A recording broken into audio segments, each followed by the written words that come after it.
하나님의 말씀 함께 보시겠습니다. 오늘 우리에게 주시는 하나님의 말씀은 사도행전 17장 30절에서 31절 말씀입니다. 사도행전 17장 30절에서 31절 말씀 봉독하겠습니다. 알지 못하던 시대에는 하나님이 간과하셨거니와 이제는 어디든지 사람에게 다 명하사 회개하라 하셨으니 이는 정하신 사람으로 하여금 천하를 공의로 심판할 날을 작정하시고 이에 그를 죽은 자 가운데서 다시 살리신 것으로 모든 사람에게 믿을 만한 증거를 주셨음이라 하니라. 아멘. 이제 담임 목사님께서 나오셔서 노후 준비보다 중요한 사후 준비라는 제목으로 하나님 말씀 선포해 주시겠습니다.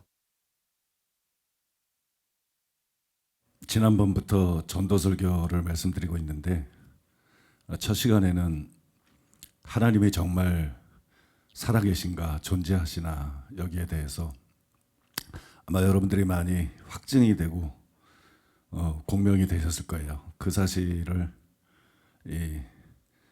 제가 고민하면서 깨닫게 된 것과 창조과학을 빌려서 여러분들에게 자세히 설명해 드렸고요.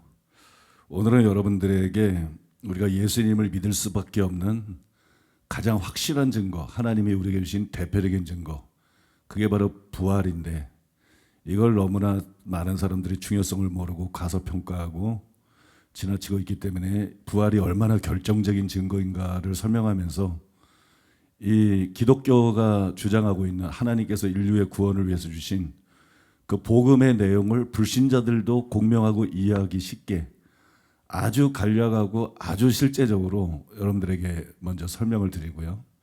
그 다음에 다음 시간에는 하나님이 살아계시고 예수님이 구원자라는 것을 믿을 수밖에 없는 과거에 하나님이 주신 증거뿐만 아니라 현재도 일어나고 있는 그런 하나님이 주신 확실한 증거에 대해서 여러분들에게 말씀을 드릴 것인데 아마 여러분들이 직접 참석하거나 뭐 영상으로 보든지 지난번 설교를 듣고 오늘 설교를 듣고 다음 설교까지 듣게 한다 그러면 이상한 사람이 아닌 이상은 거의 다 예수를 믿을 것입니다. 그리고 그 믿어야 된다는 데에서 뭐 이론이 없는 없게 만드는 그런 이제 중요한 설교이기 때문에 이거는 처음부터 끝까지 다 듣게 하셔야 돼요. 한 타임 이렇게 하면 안 되고 순서대로 처음부터 끝까지 다 듣게 하셔야 되고 책으로 나가면 이제 책으로도 많은 사람들을 전도할 수 있고 CD나 이런 거로도 만들 생각이고 전도용으로 그 다음에 그 QR 코드인가요? QR 코드라 그러나요? 그 QR 코드를 3편 설교니까 3개 이렇게 만들어서 그거 종이 한 장이면 되잖아요.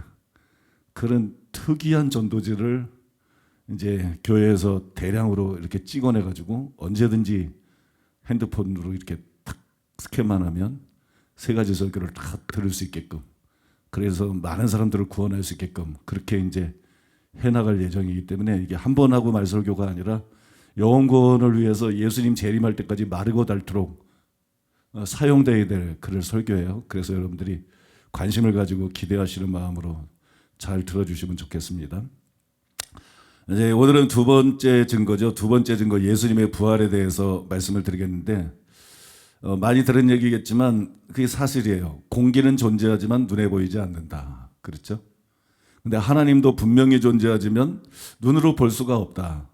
디모데전서 6장 15절 16절에 그게 기록되어 있습니다. 하나님은 복되시고 유일하신 주권자이시며 만왕의 왕이시며 만주의 주시오 오직 그에게만 죽지 아니함이 있고 가까이 가지 못할 빛 제거하시고 어떤 사람도 보지 못하였고 또 볼 수 없는 이시니 그에게 존귀와 영원한 권능을 돌릴지어다. 아멘. 이렇게 기록되어 있습니다. 때문에 많은 불신자들이 눈에 보이지도 않는 하나님을 어떻게 믿느냐, 볼 수도 없는 하나님을 우리가 어떻게 믿을 수 있느냐 이렇게 말합니다. 그런데 볼 수 없는 하나님이 보이는 사람으로 이 세상에 찾아오신 걸 간과하고 있어요. 하나님은 보이잖아요. 하나님은 볼 수 없어요. 근데 하나님이 볼 수 없는 상태로 그냥 계셨던 게 아니고 볼 수 있는 사람으로 이 세상에 우리 인간들을 찾아오셔서 당신을 나타내 보여주셨어요. 그분이 누구냐 그러면 그분이 바로 예수님입니다. 그래서 요한복음 1장 18절이니까 본래 하나님을 본 사람이 없으되 아버지 품속에 있는 독생하신 하나님이 나타내셨느니라 이렇게 말씀했습니다. 예수님이 세상에 계실 때 빌립이 예수님께 간청을 했죠. 주여 아버지를 우리에게 보여주옵소서 이렇게 간청했습니다. 그때 주님이 뭐라고 말씀했냐면 이렇게 대답하셨어요. 요한복음 14장 9절. 빌립아, 내가 이렇게 오래 너희와 함께 있으되 내가 나를 알지 못하느냐? 나를 본 자는 아버지를 보았거늘 어찌하여 아버지를 보이라 하느냐? 그래서 여러분, 예수님은 하나님이시기 때문에 사람하고 같은 반열에 두면 안 돼요. 세계 4대 성인 중에 하나다. 이건 예수님을 영화롭게 하는 게 아니라 예수님에 대한 모욕입니다. 모욕. 뭐 석가니 마호메트니 공자니 이런 인간들과 비교할 수가 없는 분이고 그분들을 창조한 그분들의 주님이 바로 예수님이시기 때문에 믿습니까? 예수님은 4대 성인 중에 한 사람이 아니라 사람이 되어서 이 땅에 오신 하나님이세요. 따라서 보이지도 않는 하나님을 어떻게 믿느냐? 그러면 하나님 보실 때 굉장히 억울하시겠죠. 무슨 소리야? 성자 하나님을, 독생자 예수님을 사람이 되게 하셔서 이 땅에서 33년 6개월을 살게 하고, 그죠? 하나님이 어떤 분인지를 예수님의 사역과 성품을 통해서 다 보여줬는데, 이제 와서 무슨 뭐 보이지도 않는 하나님을 어떻게 믿느냐 이렇게 말하면 안 되죠. 그런데도 제 말을 듣고 많은 분들이 또 이렇게 반문을 할 거예요. 하지만 예수님이 그냥 단순히 사람이 아니고 예수님이 진짜로 하나님이라는 걸 어떻게 알 수 있느냐? 그 증거가 뭐냐? 여러분, 예수님이 하나님이라는 부인할 수 없는 증거가 있기 때문에 우리는 그걸 믿을 수밖에 없어요. 증거가 확실합니다. 먼저 예수님이 행한 기적들이 그 증거예요. 세례 요한은 예수님을 증거하기 위해서 온 사람이죠. 그는 빛이 아니라 참빛에 대해서 증거하러 온 사람이다. 세례 요한은 예수님에 대해서 증거하러 온 사람인데, 근데 예수님이 이렇게 말씀했어요. 요한복음 5장 36절에 보니까 내게는 요한의 증거보다 더 큰 증거가 있으니 아버지께서 내게 주사 이루게 하시는 역사, 그건 내가 하는 그 역사가 아버지께서 나를 보내신 것을 나를 위하여 증언하시는 것이니라.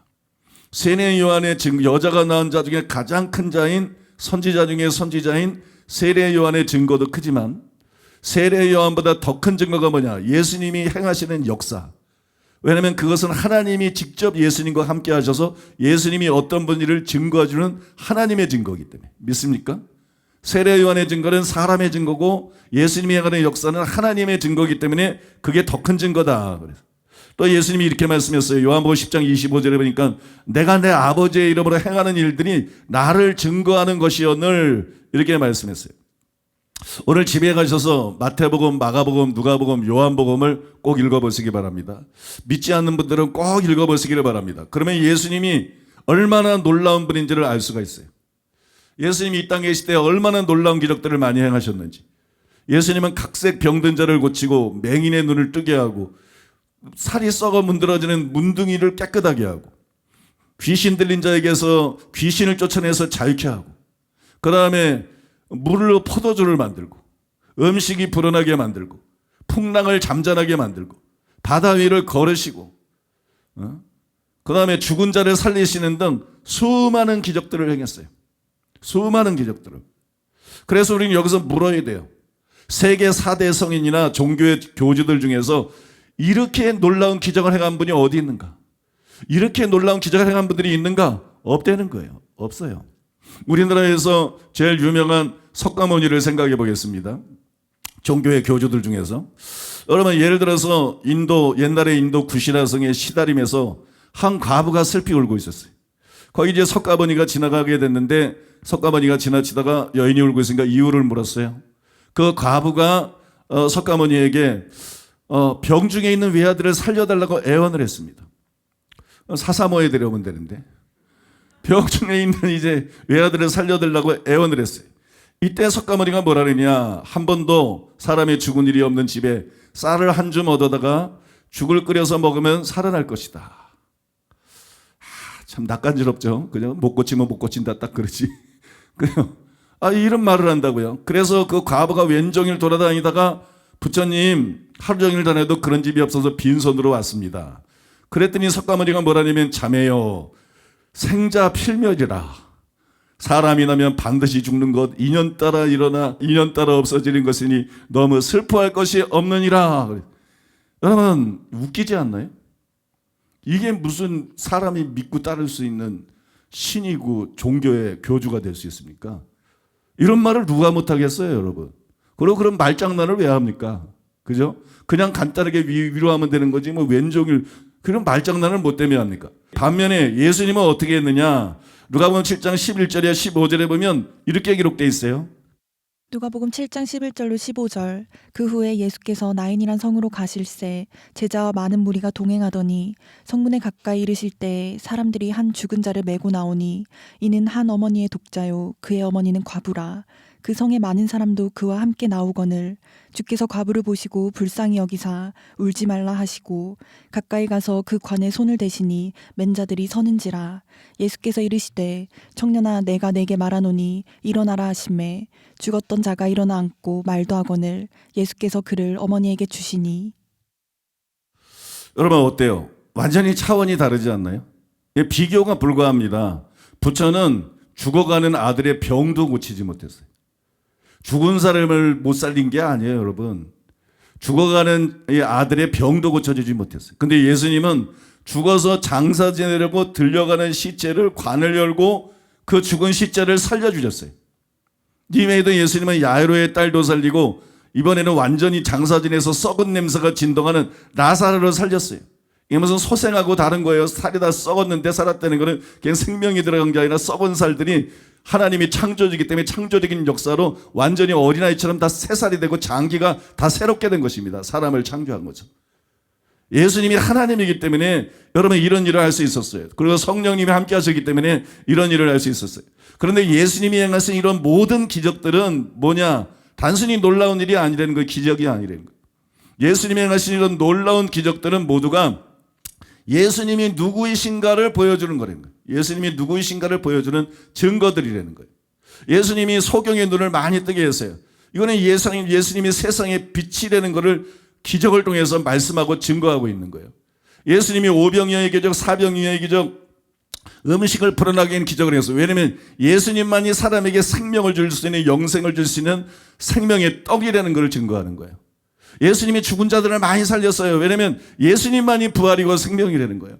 참된 영생을 얻기 위해서는 나중에 부활에 참여하기 위해서는 예수님만이 그거를 줄 수 있다는 거예요. 믿습니까? 예수님만이 그걸 할 수 있다는 것을 죽은 자를 살림으로써 예수님께서 그렇게 증거로 보여주고 계신 것이에요. 그래서 여러분 베드로는 이렇게 말했습니다. 사도행전 2장 22절에 보니까 이스라엘 사람들아 이 말을 들으라. 너희도 아는 바와 같이 하나님께서 나사렛 예수로 큰 권능과 기사와 표적을 너희 가운데 베푸사 너희 앞에서 그를 증거하셨느니라. 너희 앞에서 그를 증거하시. 예수님이 행한 모든 표적은 예수님이 누군가를 사람들이 알아채기 위해서 하신 일이에요. 병을 고치든 귀신을 쫓든 물로 포도주를 만드든 바다를 걷든 죽은 자를 살리든 다 예수님이 진짜 누구인지를 알아차리게 만들기 위해서. 그래서 예수님이 행하신 기적을 표적이라고 합니다. 사인이라는 것이 사인. 뭔가를 가리키고 있는 뭔가를 보여주고 있는 그런 사인이라는 것이에요. 그러니 여러분 이런 예수님을 믿는 것이 얼마나 당연한 것입니까? 이런 예수님을 믿는 게 얼마나 쉬운 일이에요?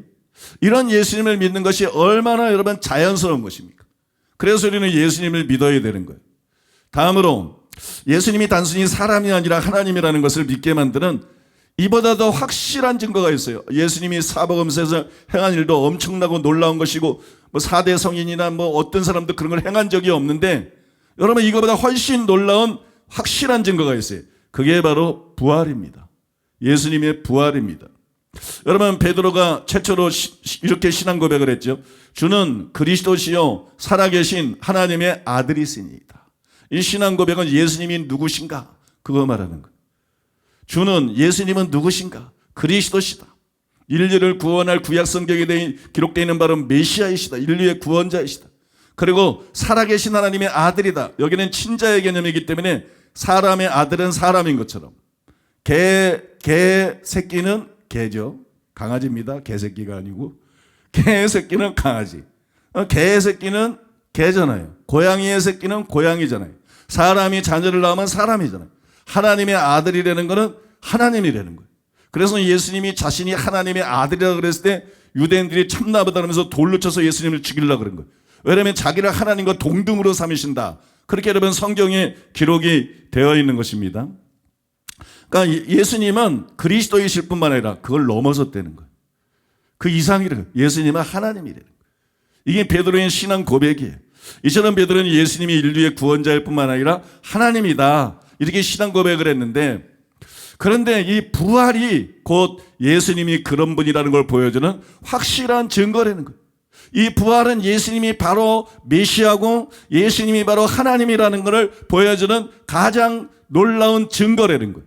로마서 1장 3절 4절에 보면 그의 아들에 관하여 말하면 육신으로는 다윗의 혈통에서 나셨고 성결의 영으로는 죽은 자 가운데서 부활하여 능력으로 하나님의 아들로, 바꿔 말해서 하나님으로 선포되셨으니, 믿습니까? 선포되셨으니 우리 주 예수 그리스도시니라. 우리 주 예수 그리스도는 어떤 분인가? 다윗의 혈통에서 나셨다. 하나님께서 아브라함과 다윗의 후손 중에서 메시아가 나올까 하는데 다윗의 혈통에서 나셨다. 우리 주 예수는 누구신가? 그분은 메시아이시다. 그분은 구원자이시다. 그분은 인류의 유일한 희망이시다. 믿습니까? 그리고 우리 주 예수는 누구신가? 태초에 말씀이 계시니라. 이 말씀이 하나님과 함께 계셨으니 그 말씀은 하나님이시니라. 여러분, 예수님에 대해서 요한이 그런 말로 시작하는 것처럼 예수님은 하나님이시다. 여러분 믿습니까? 예수님은 구원자이시고 예수님은 하나님이시다. 그게 부활이 그거를 증거한다.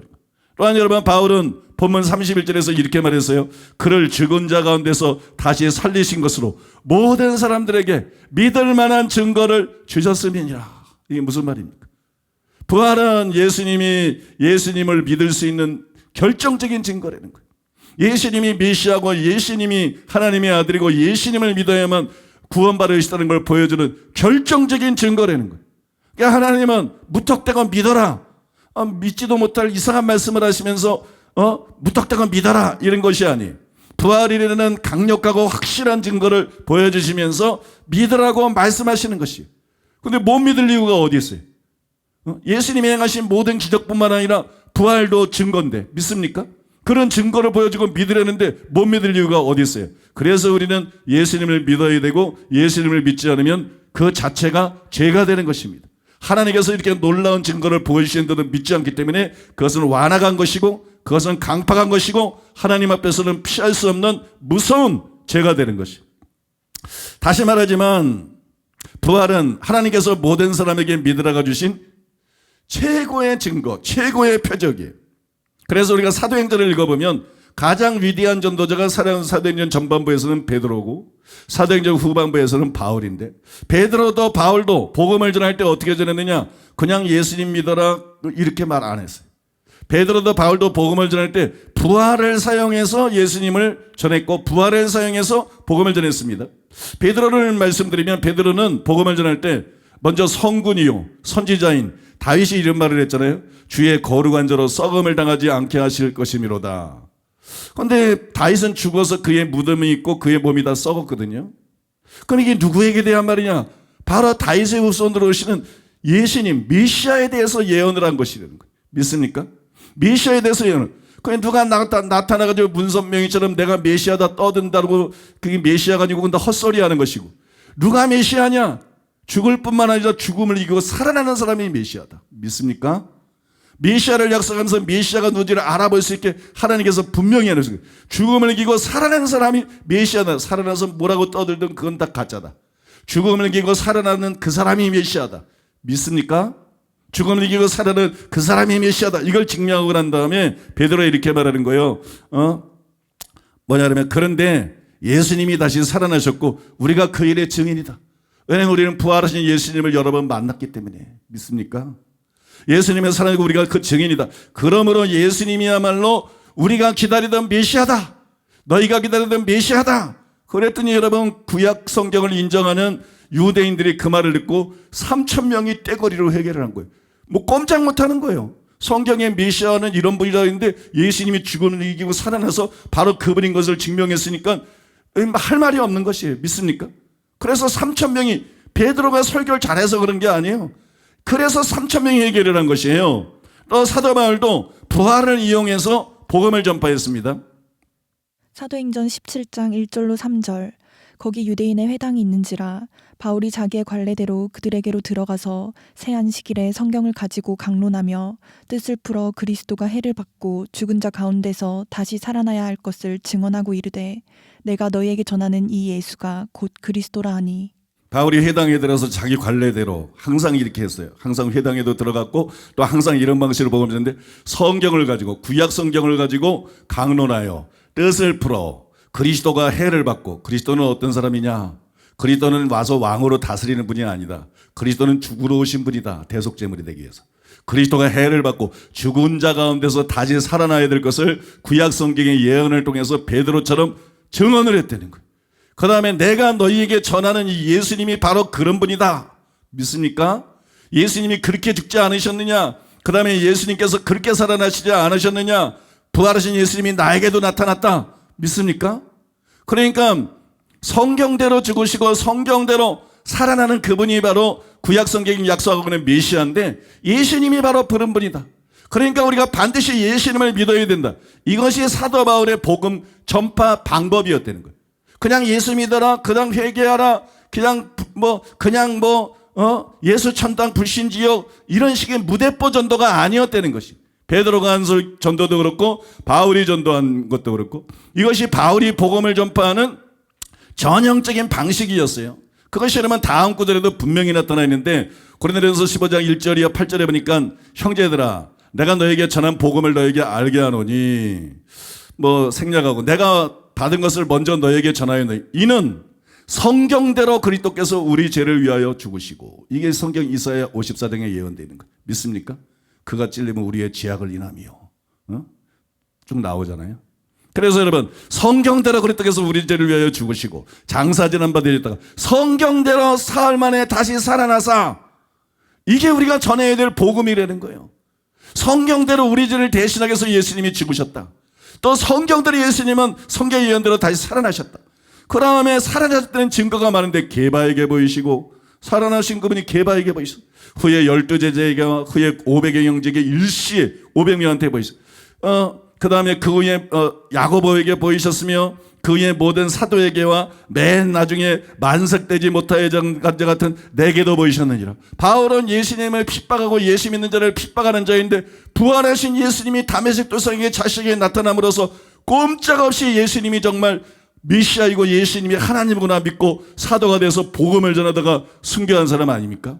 이 사람이라면 사도들은 예수님은 성경이 예언한 대로 십자가에 달려 죽으셨고 성경이 예언한 대로 죽음을 이기고 부활하셨다. 그런즉 예수님이 메시아다. 그러므로 예수님을 믿어야 된다. 이렇게 복음을 전파했다는 거예요. 여러분 우리도 복음을 전파할 때 그냥 복음을 전하는 게 아니라 이렇게 복음을 전해야 되는 거예요. 믿습니까? 예수님이 누군지를 깨닫게 해줘야 되는 거예요. 예수님의 십자가 부활을 통해서 구약의 예언과 예수님이 실제로 성취한 걸 통해서 그 다음에 그걸 믿을 수 있게 만들기 위해서 하나님께서 죽은 자 가운데서 부활하셨기 때문에 이게 그냥 꾸며낸 이야기가 아니라 이게 하나님께서 도장을 확 찍은 부활로 도장을 확 찍은 인정하신 확실한 진리고 사실이라는 것을 전함으로써 믿지 않는 사람들을 예수 믿고 구원받게 만들어야 되는 거예요. 그런데 불행한 사실은 많은 전도자들이 복음 전도에 있어서 부활이 얼마나 결정적으로 중요한지를 성경의 무지에서 잘 몰라요. 그래서 하나님이신 결정적인 증거인 부활을 강력히 내세우지 않고 자꾸 다른 말들을 통해서 복음을 전하려고 그러는 거예요. 그게 실수라는 것입니다. 잠시 부활이 얼마나 강력한 증거인지 부활이 얼마나 결정적인 증거인지 생각을 해보세요. 여러분 자연사한 사람이 아니에요. 자연사한 사람이 아니에요. 자연사한 사람이 아니고 십자가에 못 박혀 죽은 사람이 다시 살아날 수 있는 자연사한 사람이 회생하는 경우는 있어요. 여러분 병도 암이 사기 막 이렇게 되면 심폐소생술을 안 합니다. 그 살려봤자 소용이 없기 때문에. 십자가에 못 박혀서 만신창이 된 사람은 심폐소생술이 통하지도 않을 뿐만 아니라 그거는 심폐소생술의 대상이 아니에요. 예수님은 가끔 죽은 자가 깨어나는 걸 소생이라 그러는데 그건 다시 죽잖아. 그렇게 소생한 분이 아니에요. 예수님은 사망 권세를 이기고 부활하신 분이에요. 그래서 예수님이 제자들이 이렇게 방 안에 있어도 문이 닫혀있는데 벽을 통과해서 들어가신 거예요. 그냥 소생한 게 아니라 부활의 몸은 영광의 몸이기 때문에. 그 예수님이 40일 동안 사람들에게 보여주시고 난 다음에 500여 명이 지켜보는 데서 하늘로 승천하잖아요. 믿지 않는 사람들 때는 무슨 하늘로 승천을 해. 그거는 당연한 것이에요. 예수님이 뭐라 했어요? 부활하면 부활의 몸은 부활의 때는 천사들과 같다 그러잖아요. 천사가 하늘 날아가는 거 당연한 거 아니에요? 부활의 몸으로 여러분 떠서 승천하는 것은 기본입니다. 그건 당연한 것입니다. 그러니까 예수님은 소생한 게 아니라 예수님은 부활한 거예요. 예수님은 자연사한 게 아니라 예수님은 십자가에 못 박혀 죽어서 죽은 사람이, 완전히 죽은 사람이 다시 살아난 거예요.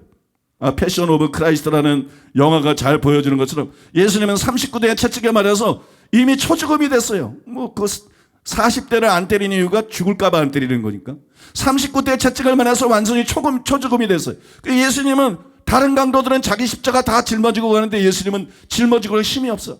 그래서 구레네 시몬을 붙잡아서 예수님 십자가를 대신 짊어지고 가게 했어. 그렇게 초죽음이 된 사람을 머리에 가시관을 씌우고, 그렇게 초죽음이 된 사람을 손과 발에는 큰 대못을 박혀가지고 대못에 의해서 사람의 몸무게가 십자가에 지탱이 되도록 그렇게 십자가에 못 박아서 떼약 받아서 여러분 피를 흘리는데 안 죽고 베겨요.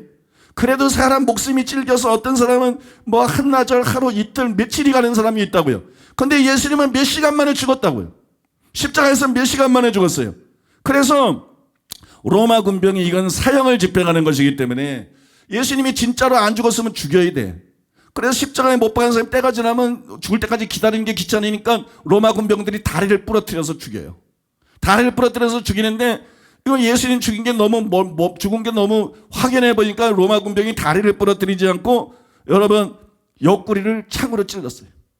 옆구리를 창으로 찔렀더니 요한복음 19장 34절에 그 중에 한 군인이 창으로 옆구리를 찌르니 그 피와 물이 나오더라 이렇게 기록되어 있어요. 저명한 의사 스튜어트 버그스만은 그의 논문에서 아주 중요한 말을 했습니다. 조금이나마 살아있는 심장을 창으로 찔렀을 경우에는 물과 피가 나오지 않고 순수한 피만 흘러나온다. 우리가 상처가 나도 그렇고 어딜 찔러도 그렇고 피가 나오지 물과 피가 나오지는 않죠. 그죠? 물 한 잔 나오고 피 한 잔 나오고 이러지 않지. 여기 피가 나오죠. 그런데 진짜 죽은 사람만 심장을 찌르면 물과 피가 따로 나온다는 것이. 그런데 여러분 성경에 본 사실을 그대로 기록되어 있기 때문에 물과 피가 나오더라. 이게 성경이 꾸민 게 아니라 진실에 기록되는 증거인 것이에요. 물과 피가 나오더라 이렇게 기록되는 거예요. 그러므로 이때 흘러나온 피와 물은 예수님이 실제로 사망했다는 확실한 증거인 것입니다. 예수님은 실제로 죽으셨어요. 이렇게 죽은 사람은 다시 살아날 수가 없어요. 심폐소생술의 대상도 아니에요. 그런데 예수님이 다시 살아나셨어요. 완전히 불가능한 일이 일어났어요. 여러분 죽은 자가 살아나는 것보다 더 큰 기적이 있을까요? 바꿔 말해서 죽은 자가 살아낸 것보다 더 큰 증거가 있을까요? 이것보다 더 큰 증거는 지구상에서 있을 수가 없어요. 이해가 되십니까? 이것보다 더 큰 증거는 있을 수가 없어요. 그래서 부활은 모든 사람에게 하나님께서 믿을 만한 증거를 주셨다. 오늘 본문 31절에서 바울이 그렇게 말하고 모든 사람들에게 하나님께서 믿을 만한 증거, 이 이상 무슨 뭘 증거를 줄 수 있느냐? 죽은 사람이 부활하는 것보다 더 큰 기적이 어디 있느냐?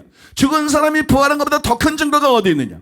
그러니까 여러분 모든 사람이 믿을 만한, 모든 사람이 부활의 의미를 제대로 생각하면 믿을 수밖에 없는 그런 믿을 만한, 그런 믿음직한 그런 증거를 하나님께서 사람들을 위해 주셨다는 거예요.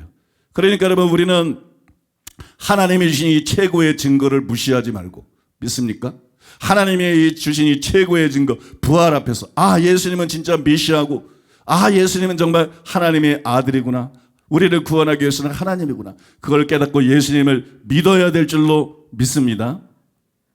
한편 이 부활이 믿을 만한 증거인 이유는 단지 불가능하기 때문만이 아니에요. 예수님은 부활을 예언하실 때 죽음과 부활 두 가지를 함께 예언하셨어요. 천지가 창조된 후에 오늘에 이르기까지 수많은 사람들이 이 지구상에 태어났어요. 수많은 사람들이 이 지구상에서 살았어요. 그러나 단 한 명도 죽음이 목표였던 사람은 없어요. 그죠? 사람이 죽음이 목표가 아니라 자기 뜻대로 살아보려고 애쓰는데 다 안 되니까 자살하는 사람도 생기고 그러는 거지, 세상에 여러분 처음부터 죽음이 목표였던 사람은 단 한 사람도 없습니다. 저마다 꿈이 있었어요. 저마다 야망이 있고 대의가 있거나 적어도 어떤 목표가 있었어요. 그것을 이루기 위해서 사람들이 살아갔어요. 그런데 여러분 예수님은 특이합니다. 예수님은 특별합니다. 예수님이 나이가 많은 분도 아니고 예수님이 젊은 30대의 젊은 청년인데, 그죠? 이제 꿈을 갖고 살아야 될 청년인데 예수님은 처음부터 죽음이 목표였어요. 우울증에 걸린 것도 아니고, 근데 예수님은 처음부터 죽음이 목표였어요. 그것이 예수님의 말씀에 절절히 나타나 있어요. 요한복음 6장 47절에 51절에 보니까는 진실로 진실로 너에게 이르노니 믿는 자는 영생을 가졌나니 내가 그 생명의 떡이니라. 떡은 씹어 먹어야 되잖아. 예수님이 십자가에서 고난당하심으로써 사람들에게 영생을 주는 생명의 떡의 역할을 할 것을 말씀하고 있는 거잖아. 너희 조상들은 광야에서 만나를 먹었어도 죽었거니와 이는 하늘에서 내려오는 떡이니 사람들로 하여금 먹고 죽지 않게 하게 하는 것이니라. 나는 하늘에서 내려온 살아있는 떡이니 사람이 떡을 먹으면 영생하리라. 내가 줄 떡은 그 세상의 생명을 위한 내 살이로다. 마가복음 10장 45절에 보니까는 인자가 온 것은 섬김을 받으려 함이 아니라 도리어 섬기려 하고 자기 목숨을 많은 사람의 대속물로 주려 함이니라. 예수님은 왜 태어나셨나? 예수님은 왜 인간이 되셨나? 예수님은 자기의 목숨을 많은 사람의 대속물로 주기 위해서, 속죄의 제물이 되기 위해서 이 세상에 오셨다고 스스로 말씀했어요. 요한복음 12장 32절에 33절 이렇게 말씀하시면 자기가 어떠한 죽음으로 죽을 것을 보이심이로라. 마태복음 20장 17절에 19절 예수께서 예루살렘으로 올라가려 하실 때 12제자를 따로 데리시고 길에서 이르시되 보라 우리가 예루살렘으로 올라가노니 인자가 대제사장과 서기관들에게 넘겨지며 그들이 죽이기로 결의하고 이방인에게 넘겨주어 그를 조롱하고 책찍질하며 십자가에 못 박게 할 것이나 제3일에 살아나리라. 마태복음 26장 2절에 보니까 너희가 아는 바와 같이 이틀이 지나면 유월절이라 인자가 십자가에 못 박히기 위하여 팔리리라. 마태복음 26장 28절에 보니까는 그들이 떡을 먹을 때 예수께서 떡을 가지사 축복하시고 떼어 제자들에게 주시며 이르시되 받아서 먹으라 이것은 내 몸이니라.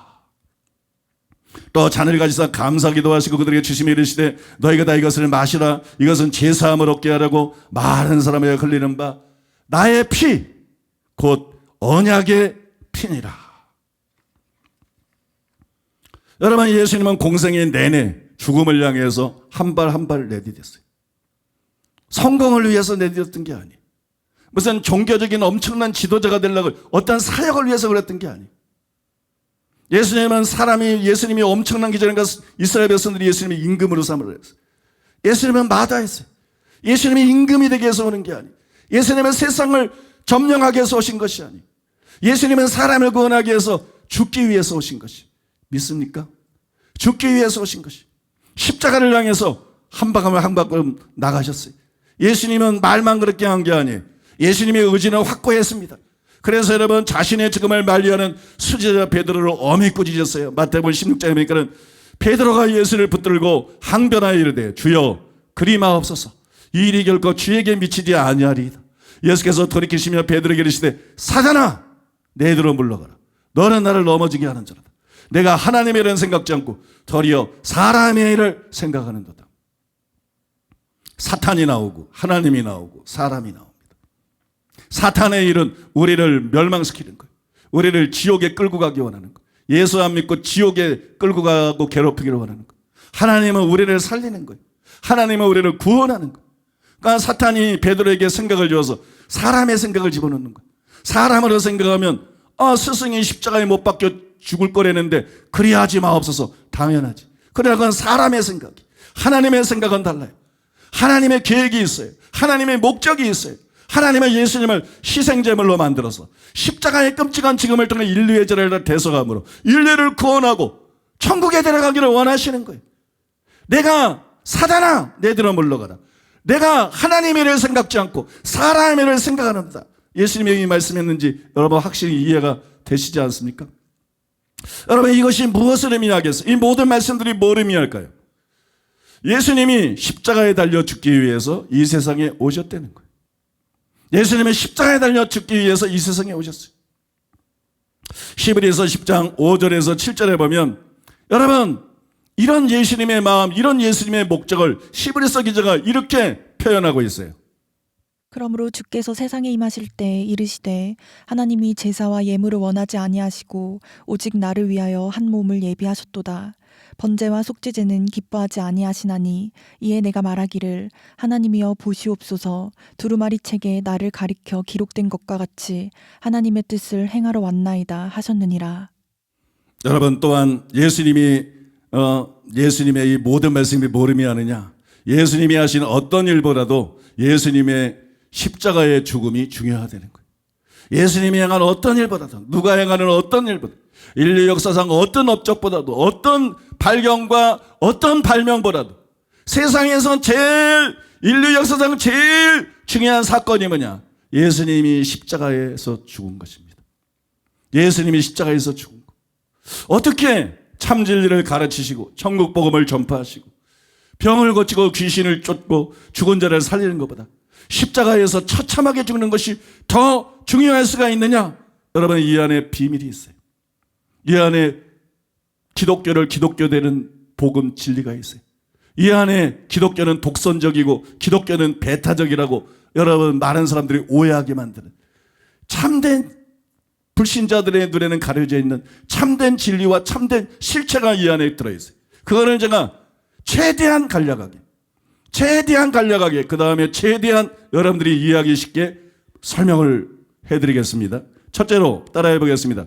지극히 거룩하신 하나님은 사람의 언행뿐 아니라 생각과 마음을 살피신다.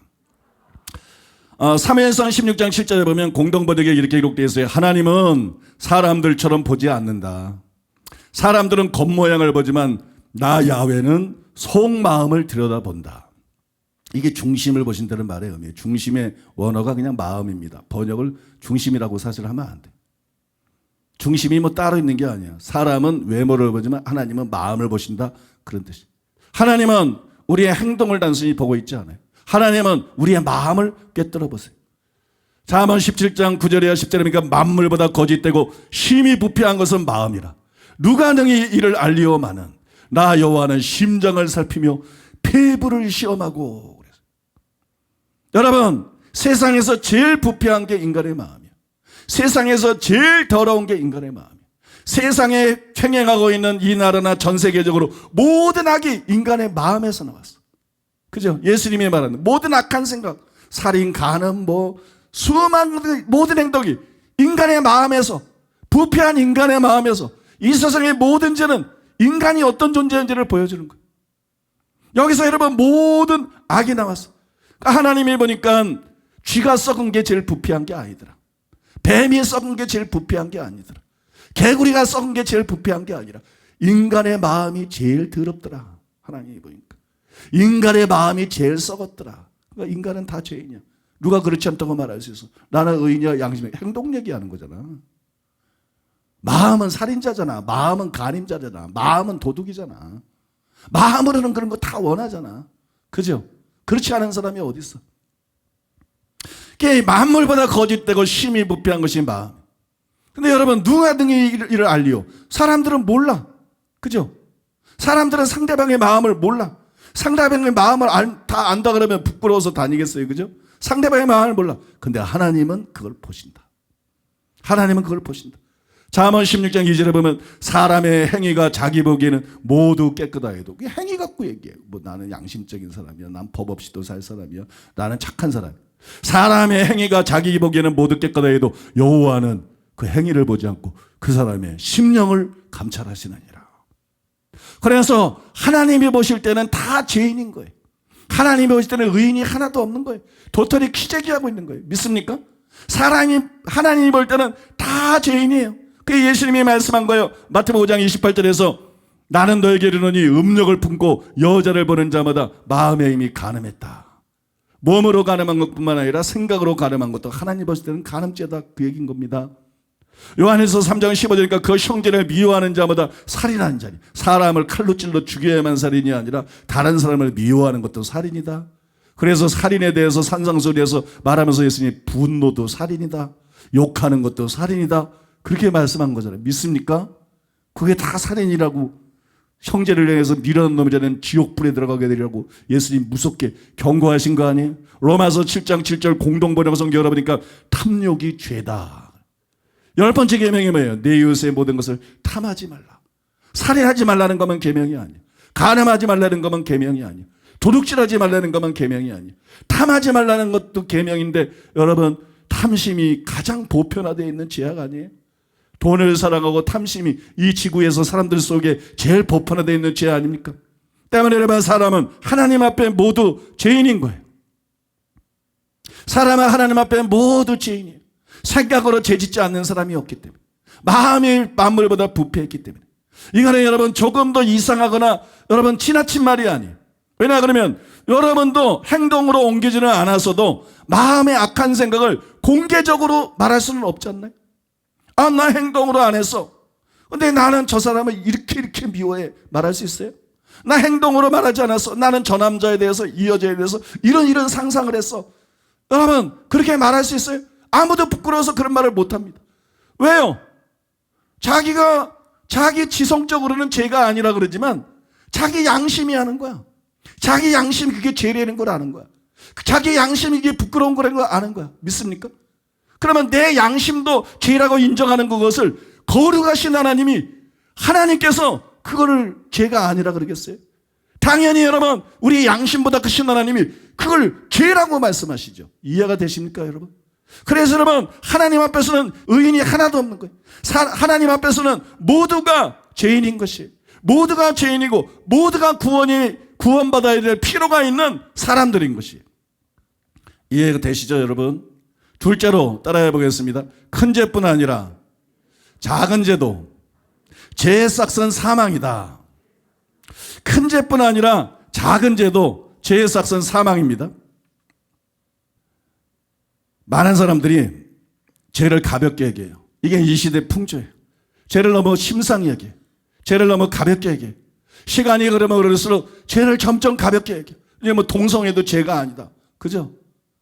간음도 죄가 아니다. 법적으로는 벌써. 그러니까 죄를 점점 가볍게 얘기해요. 그러나 성경은 단호하게 말씀합니다.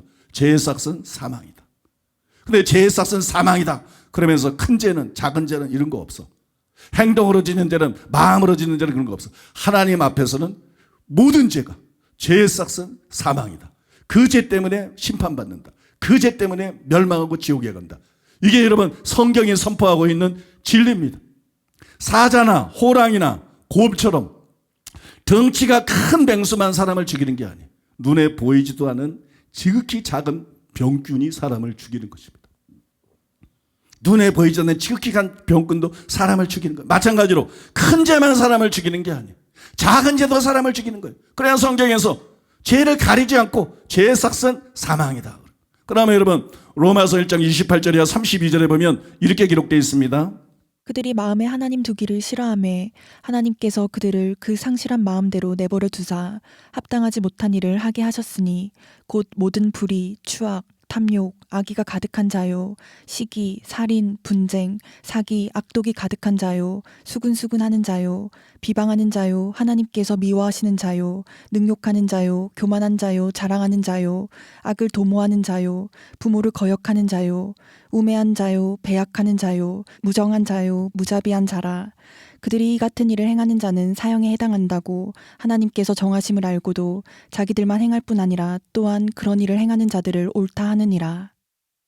여러분 여기 보면 무슨 살인이나 그런 무서운 죄만 나오는 게 아니에요. 그 외에 우리가 볼 때는 사소해 보이는 모든 죄들이 여기 기록이 되어 있는데 하나님께서 이 같은 일을 행하는 자는 사형에 해당한다고 정하셨다. 죄의 삭은 사망이다. 어떤 죄든지 죄의 삭은 사망이다. 그래서 예수님께서는 손으로 짓는 죄뿐만 아니라 눈으로 짓는 죄, 즉 생각으로 짓는 죄도 회개하지 않으면 지옥에 간다. 그렇게 경고하신 것이. 마태복음 5장 27절에 30절 여러분 잘 알죠. 또 간음하지 말라 했다는 것을 너희가 들었으나 나는 너에게 이르노니 음욕을 품고 여자를 뽑는 자마다 마음에 이미 간음하였느니라. 이게 죄다. 여기서 멈추는 게 아니고 만일 내 오른 눈이 너를 실족해 하거든. 지금 내가 눈으로 행동으로 죄를 안 져서도 눈으로 여자를 보고 마음으로 음욕을 품는 생각으로 상상으로 죄를 지어서도 짓거든 그 눈 오른 눈이 너를 실족해 하거든 빼내버리라. 내 백체중 하나가 없어지고 온몸에 지옥에 던져지지 않는 것이 유익하며 이렇게 말씀한 거예요. 그러면 여러분 사람은 모두가 죄인이에요. 사람은 모두가 죄인이에요. 성경은 거듭말합니다. 의인은 없나니 하나도 없다. 다 사람은 구원받아야 될 죄인이라. 그래서 예수님이 이 땅에 오신 것이라. 사람은 다 죄인이에요. 사람은 모두 죽은 후에 심판을 받게 됩니다. 그 다음에 심판을 받고 지옥불에 던져져서 영벌을 받을 수밖에 없는 존재. 그래서 여러분 히브리서 9장 27절에 보면 한 번 죽는 것은 사람에게 정하신 것이요 그 후에는 심판이 있으리니. 왜 심판을 받아? 죄인이니까. 사람은 다 죄인이니까. 사람은 다 죽고 난 다음에 다 심판을 받는다. 여러분 믿습니까?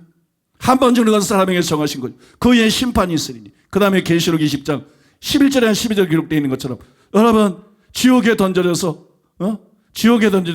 지옥에 가게 되는 거예요. 영원 형벌을 받게 되는 거예요. 그래서 그것을 피하게 하려고 예수 믿는 사람들이 그렇게 전도를 하는 거예요. 이게 사람의 운명이기 때문에, 이게 사람의 실제이기 때문에.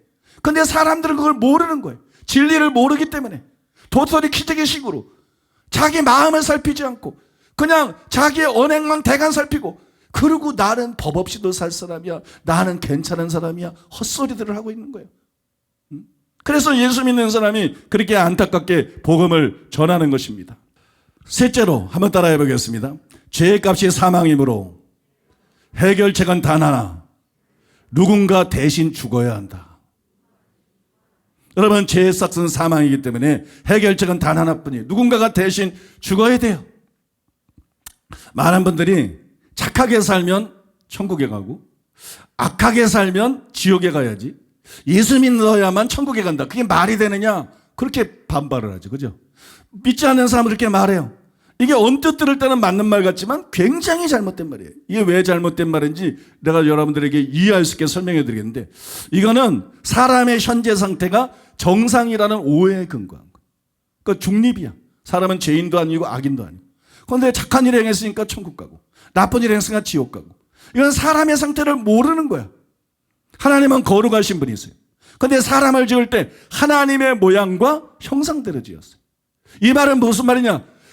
최초의 사람은 거룩했다는 거예요. 최초의 사람은 하나님을 닮았다는 거예요. 최초의 사람은 죄가 없었다는 거예요. 그런데 창세기에 기록되어 있는 것처럼 아담과 하와가 하나님의 명령을 금지하고 타락했어요. 그 뒤로 그 후손들이 타락하게 되었어요. 그래서 여러분 전도서 7장 29절에 내가 깨달은 것은 오직 이것이라, 곧 하나님은 사람을 정직하게 지으셨으나 사람이 많은 꾀들을 낸 것이니라. 하나님이 지은 그 상태로 있지 않고 사람이 여러분 타락했다는 거예요. 그러면 여러분 언행으로 짓는 것은 물론이고 심사로 짓는 죄도 타락의 결과라는 거예요. 원래 사람은 언행뿐만 아니라 심사라도 죄를 짓지 않는 존재라는 거예요. 하나님의 모양과 형상들이 지음받아서 거룩한 존재라는 거예요. 그런데 하나님의 명령을 어기고 타락했어요. 타락해가지고 여러분 행동으로도 죄를 짓고 언행으로도 죄를 짓는 거예요.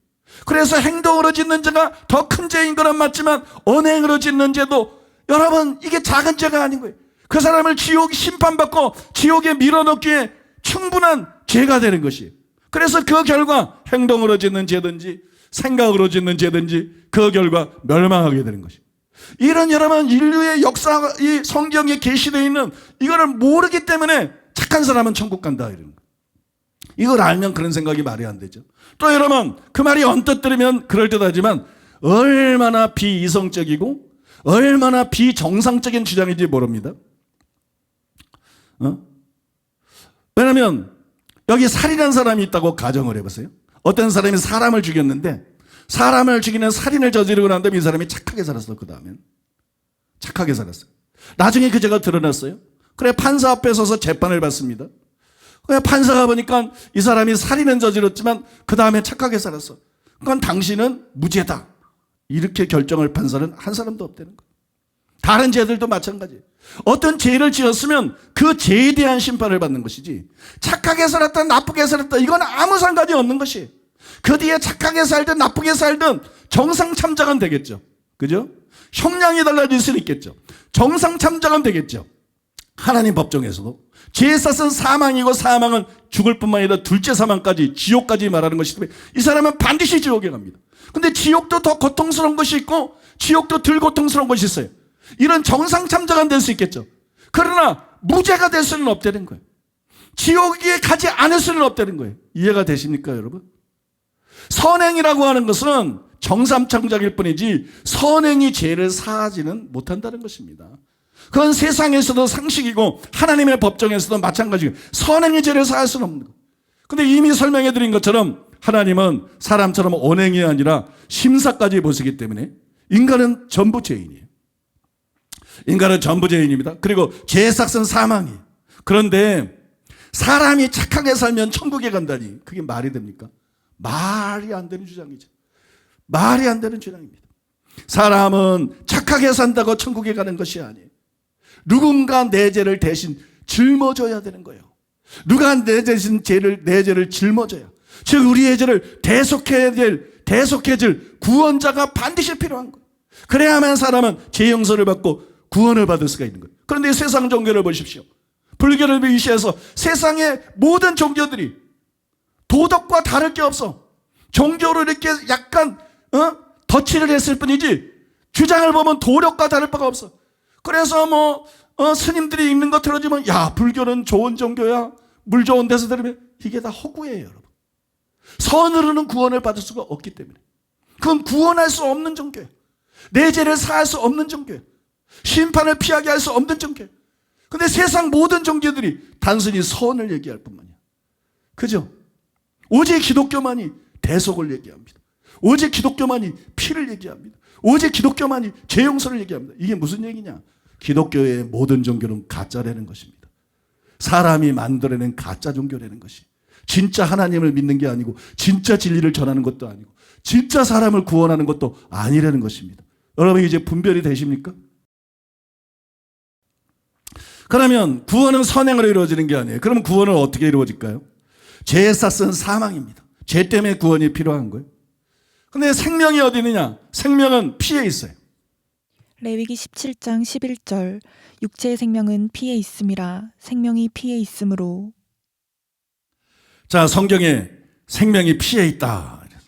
이건 여러분 과학적으로도 굉장히 정확한 사실이죠. 사람은 호흡이 멈추면 죽습니다. 또 사람은 심장이 멈추면 죽습니다. 그래서 사람이 죽었나 살필 때 숨쉬나 안 쉬나를 보죠. 그 다음에 여러분 심장이 뛰나 안 뛰나, 심장이 멈췄나 안 멈췄나 그걸 봅니다. 심장 박동을 통해서 뿜어져 나오는 피가 온몸을 돌면서 생명을 유지시켜 주는 거예요. 그래서 성경에 말한 대로 생명이 어디 있느냐? 육신의 생명이 어디 있느냐? 실제로 피에 있는 것이. 그런데 죄의 삭은 사망이에요. 그러니까 생명으로 값을 지불해야 된다는 거예요. 누군가 생명으로 값을 지불해야 죄가 용서받을 수 있는 거예요. 죄의 삭은 사망이니까. 이해가 되시죠? 죄의 삭은 사망이에요. 생명으로만 갚을 수 있어요. 그래서 성경은 단순히 선행을 강조하지 않는 거예요. 성경은 선행을 무시하지도 않습니다. 그러나 선행을 구원의 방법으로 말하지 않는 거예요. 구원의 결과로 얘기하지. 이해하십니까? 여러분, 그래서 성경은 선행이 아니라 오직 피가 죄를 사한다. 이게 엄청난 진리인 것입니다. 사람이 만든 가짜 종교에는 좋은 말들은 많지만 답이 없어. 해결책이 없어. 성경은 선행이 아니라 오직 피가 죄를 사한다. 그렇게 말씀하는 거예요. 레위기 17장 11절 육체의 생명은 피에 있음이라 내가 이 피를 너희에게 주어 제단에 뿌려 너희의 생명을 위하여 속죄하게 하였나니 생명이 피에 있으므로 피가 죄를 속하느니라. 히브리서 9장 22절 율법을 따라 거의 모든 물건이 피로써 정결하게 되나니 피 흘림이 없은즉 사함이 없느니라. 육체의 생명은 피에 있다. 그래서 피를 뿌려서 속죄하게 한다. 생명이 피에 있으므로 피가 죄를 속한다. 피 흘림이 없은즉 사함이 없다. 피 흘림이 없는 종교에는 사함이 없고 피 흘림이 없는 종교는 한 사람도 구원하지 못합니다. 그래서 여러분 우리는 예수님뿐이다. 예수님 믿어야 구원받는다. 그렇게 여러분 줄기차게 말씀하는 거예요. 그러면 여러분 죄에서 구원받으려면 죄 없는 분이 우리를 대신 위해서 죽어야 되고 피를 흘려주셔야 돼요. 우리의 죄를 위해서 피를 흘려주셔야 돼요. 그런데 여러분 문제가 뭐예요? 세상에 의인은 없나니 하나도 없어. 석가모니도 죄인이야. 불교 믿는 사람은 반발하지만 석가모니 자신이 그랬어. 자신의 전생이 수도하다가 창기하고 탈선한 파괴한 그런 수도승이라고. 석가모니 자체가 간음자야. 그게 만약에 가짜가 아니면 거짓말하는 자고 미혹하는 자고. 믿습니까? 석가모니도 죄인이고 공자 당연히 죄인이고 맹자 당연히 죄인이고 마음의 뜻 당연히 죄인이고 세상에 죄인 아닌 사람은 한 사람도 없어. 사람은 다 죄인이에요. 전도서 7장 20절에 선을 행하고 전혀 죄를 범하지 않은 의인은 세상에 없기 때문이로다. 로마서 3장 10절에 의인은 없나니 하나도 없다. 그러면 사람들은 그래요. 의인 없나니 하나도 없다. 착한 사람도 많은데 좋은 사람도 많은데 왜 맨날 예수 믿는 사람들은 저래? 여러분 성경 똑바로 해보세요. 선을 행한다고 의인입니까? 아니라는 거예요. 선을 행하고 이건 당연한 거고 당연히 사람은 하나님의 모양과 형상대로 지음받으니까 선을 행해야 되는 거고, 전혀 죄를 범하지 아니하는 의인. 선을 행한다고 의인이 아니라 전혀 죄를 범하지 않아야 하나님 앞에 의인인 거예요.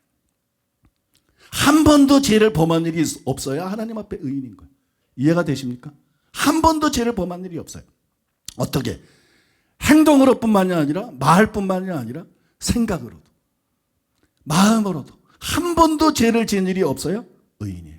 그런 의인이 세상에 있느냐? 석가부터 아니라는 거예요. 공자부터 아니라는 거예요. 믿습니까? 여러분, 그런 의인은 세상에 없다는 거예요. 의인이 없다는 증거는 너무 쉽습니다. 여러분, 평생 양심의 가책을 한 번도 느껴보지 않은 사람이 있을까요? 없습니다. 평생 행동뿐만이 아니라 생각으로도 한 번도 남을 미워하지 않은 사람이 있을까요? 한 번도 화를 내지 않은 사람은 있을까요? 한 번도 음란한 상상을 안 해본 사람이 있을까요? 한 번도 탐심을 품거나 욕심을 품지 않은 사람이 있을까요? 한 번도 거짓말하지 않은 사람이 있을까요? 난 그렇다면 그게 거짓말이지. 없잖아요. 사람은 다 죄인이야. 그래서 사람이 만든 어떤 종교든 거기에 희망이 없어. 그건 다 가짜야. 그거는 영적으로 다 가짜야. 믿습니까? 그래서 사람으로는 방법이 없어. 그래서 거룩하신 하나님이 사람이 되어서 이 땅에 오신 거예요. 사람으로 사람을 구원할 수 없기 때문에, 사람은 다 죄인이고 자기 죄 때문에 멸망받을 수밖에 없기 때문에. 믿습니까? 그래서 입신한 사람들 보면 석가모니가 지옥에 있는 걸 실제로 보잖아. 공자가 지옥 불구덩이에 있는 걸 보잖아. 왜냐하면 사람은 다 죄인이고 자기 죄 때문에 심판받고 지옥 가는 게 실체이기 때문에. 여러분 믿습니까? 사람에서 구원자를 찾을 수가 없어. 그래서 하나님이 인간을 불쌍히 여겨서 당신의 독생자 예수님을 사람이 되어서 이 땅에 내려가게 하신 거예요. 사람을 위해 피 흘려 죽으라고. 기적이 중요한 게 아니야. 가르침이 중요한 게 아니야. 사람을 위해서 피 흘려 죽으라고. 그리고 그래서 오직 예수님의 피에만 죄를 사하는 능력이 있는 거야. 오직 예수님의 피에만 사람을 구원하는 능력이 있는 거야. 여러분 믿습니까? 베드로전서 1장 18절 19절 너희가 알거니와 너희 조상이 물려준 헛된 행실에서 대속된 것은, 헛된 행실은 죄잖아요. 이 죄에서 속죄함을 받은 것은 은이나 금같이 없을 재산으로 되는 게 아니야. 오직 흠없고 점없는, 예수님은 흠없고 점없어. 예수님만 죄가 없어.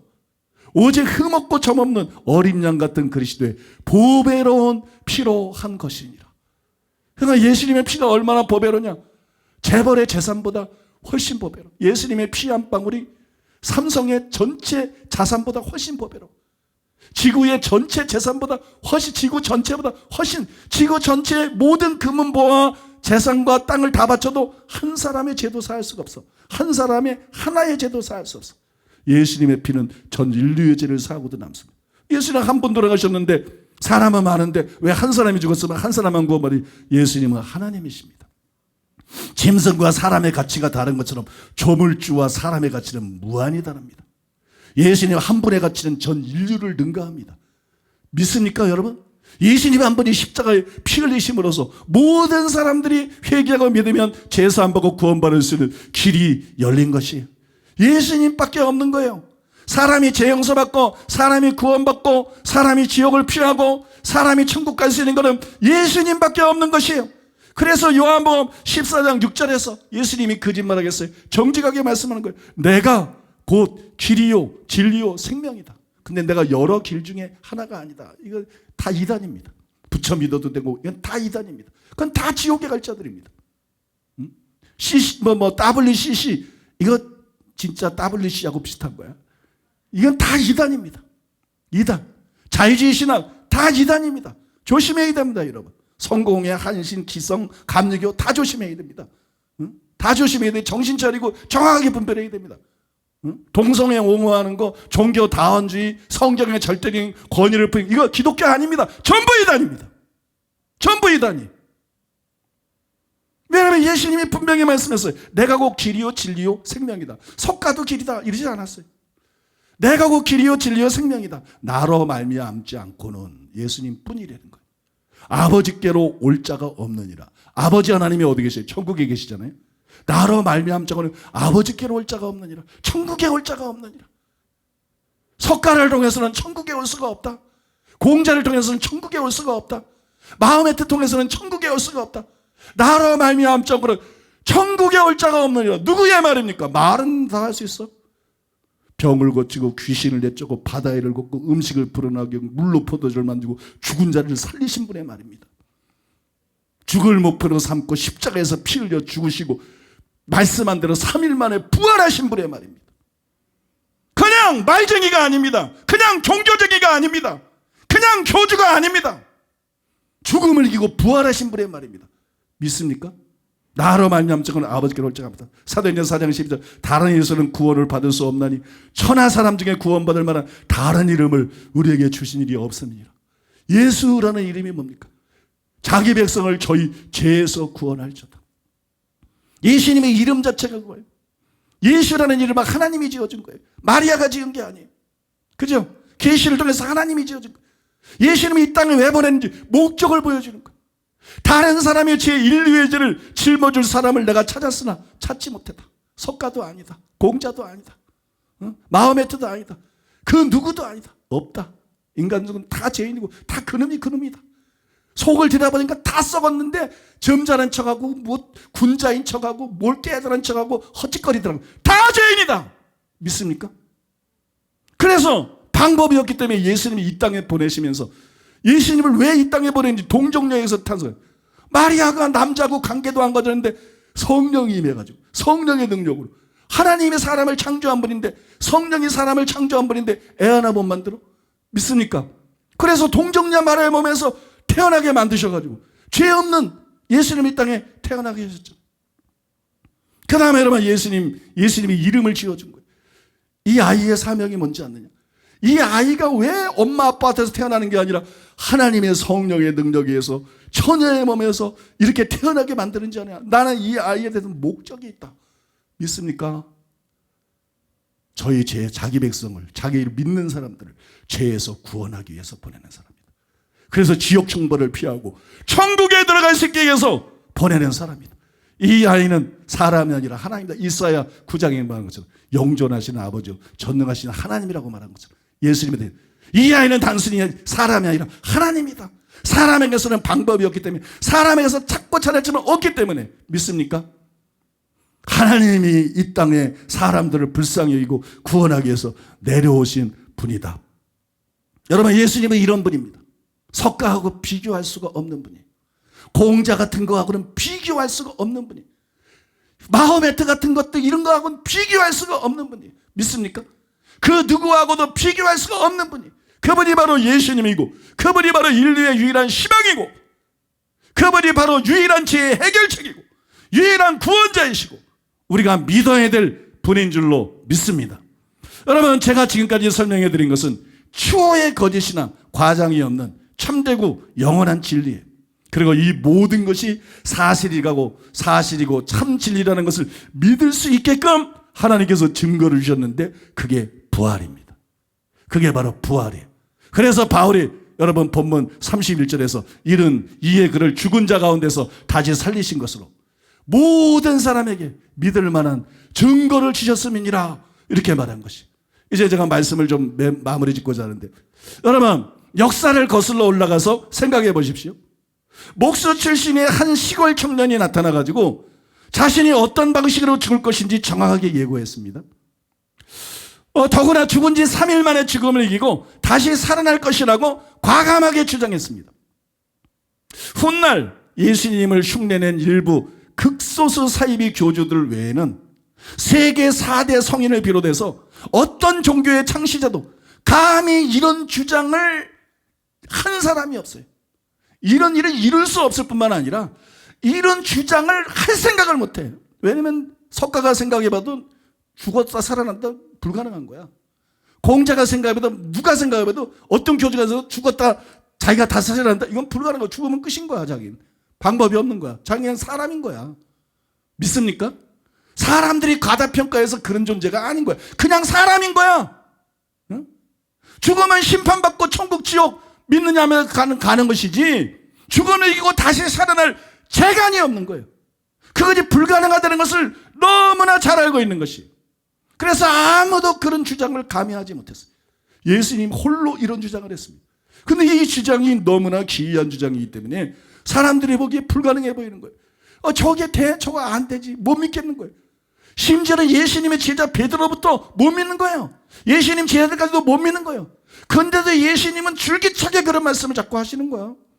나는 십자가에 죽을 것이고 3일 만에 살리라. 제자들은 막 저게 무슨 소리야 막. 그리고 예수님은 사람들의 예상을 깨고 실제로 죽음을 이기고 다시 살아나신 것입니다. 그분이 예수님입니다. 누가복음 24장 1절에 7절에 보니까는 안식구 첫날 새벽에 이 여자들이 그 준비한 향품을 가지고 무덤에 가서 돌이 무덤에서 굴러 옮겨진 것을 보고 들어가니 주 예수의 시체가 보이지 아니하더라. 로마 군병들이 지키고 있어서 아무도 도적질해 갈 수도 없는데 무덤이 열려져 있고, 그죠? 로마 군병들이 지켰던 무덤이 열려져 있고 무덤 속에 들어갔더니 예수님 시체가 없어.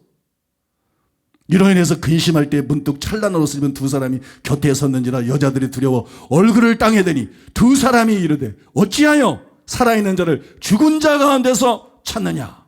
여기 계시지 않고 살아나셨느니라. 천사가 나타나서 말하는 거예요. 갈릴리에 계실 때에 너희에게 어떻게 말씀하셨는지를 기억하라. 이르시기를 인자가 죄인의 손에 넘겨져 십자가에 못 박히고 제3일에 다시 살아나리라 하셨느니라. 예수님이 살아계실 때 말씀하지 않았냐. 근데 왜 지금 세 번째 날 아니냐? 예수님 돌아가신 지 3일 만에 살아난다고. 근데 왜 무덤에 와서 예수님을 찾느냐. 사도행전 1장 3절에 보니까는 그가 고난받으신 후에 또한 그들에게 확실한 많은 증거로 친히 살아계심을 나타내사 40일 동안 그들에게 보이시며 하나님 나라의 일을 말씀하시니라. 그래서 예수님이 40일 동안 살아나시고 다음에 바로 승천하는 게 아니라 40일 동안 많은 사람들이 오셔서 확실한 많은 증거를 줬어요. 예수님이 사복음서에 기록된 많은 말씀들을 가르쳤는데 예수님이 아니면 그런 깊이 있는 설교 가르침을 줄 수가 없어. 40일 동안 사람들에게 하나님 나라의 일들을 말씀하시고 계속 가르쳤어. 이 가짜가 헛개비가 나타나서는 할 수가 없는 일이야. 믿습니까? 예수님이 실제로 살아나신 거예요. 고린도전서 15장 3절에와 8절에 보니까 내가 받은 것을 먼저 너희에게 전하였느니 이런 성경대로 그리스도께서 우리를 위해 죽으시고 장사 지난 바 됐다가 성경대로 사흘 만에 다시 살아나서 게바에게 보이시고 그의 12제자에게 그의 500의 형제에게 일시에 보이셨나니 그의 야고보에게 보이셨으며 그의 모든 사도에게 맨 나중에 만삭되지 못하여 난 자 같은 내게도 보이셨느니라. 부활하시고 난 다음에 예수님이 누구에게 나타난지를 조목조목 바울이 얘기를 하는 거예요. 안 믿는 사람들 그럴지도 몰라. 저 예수쟁이들이 예수님이 살아난다 그래서 살아나지도 않았는데 지네 선생을 위해가지고 살아났다고 거짓말하나 봐.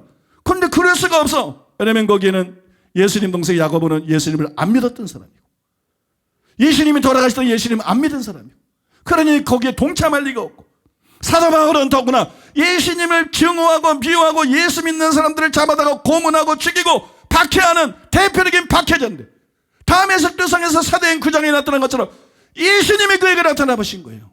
믿습니까? 그래서 야 예수님이 정말 구원자고 예수님이 하나님이시구나 그러고 극적인 회심을 한 거예요. 알 수가 없는 거야. 바울은 누가 전도한 게 아니야. 바로 죽음을 이기고 부활하신 예수님의 전도의 1호가 사도 바울이에요. 여러분 생각해 보십시오. 예수님이 부활하셨기 때문에 무덤이 비어 있었어요. 부활하신 예수님이 바로 승천하지 않고 40일 동안 가르쳤어요. 내가 설교하는 거를 우리 부목사가 못해요. 미안한 얘기지만 우리 수석 부목사가 내가 설교하는 걸 할 수 없어요. 누구도 할 수 없어요. 우리 교회에서. 그러니까 내 설교를 가지고 아프리카에 가서 하는 거 아니에요? 그런데 여러분 예수님의 가르침을 누가 대신하세요? 가짜인 거 금방 표관하지. 40일 동안 예수님께서 부활하시고 난 다음에 하늘나라의 일을 말씀하시면서 가르치셨어. 진짜 예수님인 거예요. 진짜 예수님이 살아나신 거예요. 그 다음에 예수님이 40일 동안 무려 500명 이상에게 나타나셨어. 사람이 증인이 하나면 이게 거짓말한가 그러나 증인이 두셋만 돼도 성경에서 그걸 사실로 인정합니다. 근데 증인이 500명이 넘습니다. 부활하신 예수님을 내가 직접 만났다 이런 직접적인 증인이 500명이 넘습니다. 예수님은 진짜로 살아나신 것입니다. 예수님은 진짜로 구원자이신 것입니다. 예수님은 진짜로 하나님의 아들이신 것입니다. 예수님은 4대 성인이 아닙니다. 예수님은 석가모니의 하나님입니다. 예수님은 공자의 하나님입니다. 예수님은 마음에 대한 하나님입니다. 여러분 이해하십니까? 여러분 예수님에 대한 모든 것이 진짜라는 것이 부활을 통해서 확실하게 증거가 된 것입니다. 그래서 저는 당당하게 여러분에게 물을 수 있습니다. 사랑하는 여러분, 이런 분을 안 믿고 도대체 누구를 믿는다는 말입니까? 이런 분이 없어요. 이런 분을 안 믿고 도대체 누구를 믿습니까? 세상에 이런 분을 안 믿고 어떻게 석가모니를 믿을 수 있습니까? 세상에 이런 분을 안 믿고 어떻게 마호메트나 공자나 맹자를 믿을 수 있습니까? 심지어 이런 분을 안 믿고 요새 대선에도 말들이 많죠. 여러분 이런 분을 안 믿고 어떻게 무당을 믿을 수가 있습니까? 어떻게 점쟁이 따위를 믿을 수가 있습니까? 예수님과 비교가 됩니까? 여러분 비교 불가입니다. 우리가 물건 하나를 사도 제품을 꼼꼼히 비교해보고 사는 거예요. 그렇지 않아요? 물건 하나를 사도 제품을 꼼꼼히 비교해보고 사는데, 그런데 어떻게 영원한 운명을 좌우할 종교를 선택하면서 그렇게 생각 없이 결정할 수가 있습니까? 왜 꼼꼼하게 비교해보지 않느냐는 거예요. 왜 부모가 믿은 종교니까, 왜 먼저 믿던 종교니까, 뭐 기독교는 서양 종교려나? 천지를 창조하신 분이 하나님이신데 서양이 어디 있고 동양이 어디 있고 한국이 어디 있어요? 믿습니까? 우리 민족끼리 웃기는 소리 하지 말라 그래. 우리 민족에도 모든 악한 것은 처단해야 되는 것이고 다른 민족으로 오르면 지지해야 되는 것이고, 지금이 어느 시대인데 저 사악한 북한 정권과 함께 우리 민족끼리를 떠들고 있습니까? 사랑하는 여러분, 종교 문제는 동양이든 서양이든 토종이든 이런 문제가 아닙니다. 종교 문제는 참 종교와 거짓 종교, 그것이 있을 뿐이고 참 하나님을 믿어야 되는 것이고 참 종교를 믿어야 되는 것입니다. 사랑하는 여러분, 그런데 저마다 종교가 참된 종교라고 주장하는데 참된 종교라는 증거가 어디 있습니까? 다른 종교는 참된 종교라는 증거가 없어요. 그러나 기독교에는 있습니다. 예수님이 행하신 표적과 기사와 이적들입니다. 예수님이 죽음을 이기고 다시 살아나신 놀라운 사실입니다. 그리고 부활하신 예수님이 살아났다는 건 어떻게 하냐? 부활하신 예수님이 살아나셔서 아버지께 성령을 받아서 오순절날 성령을 부어주셨고, 그래서 성경에는 복음과 교리만 얘기하라 성령이 주시는 성령의 은사들이 있고, 그 성령의 은사로 예언하고 그 성령의 은사로 병 고치고 그 성령으로 귀신 쫓고, 무슨 물로 포도주가 되느냐? 인도네시아 부흥 때 수없이 많이 물이 포도주가 되는 기적이 일어나고, 무슨 죽은 자를 살린다는 말이냐? 스미스 위글스워스를 비시로 해서 수많은 하나님의 사람들이 성령의 능력을 받고 죽은 자를 살려냈고, 여러분 무슨 바다 위를 걷는 말이냐?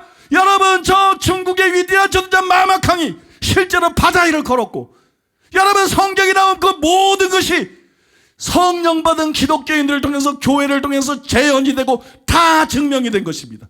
여러분 믿습니까?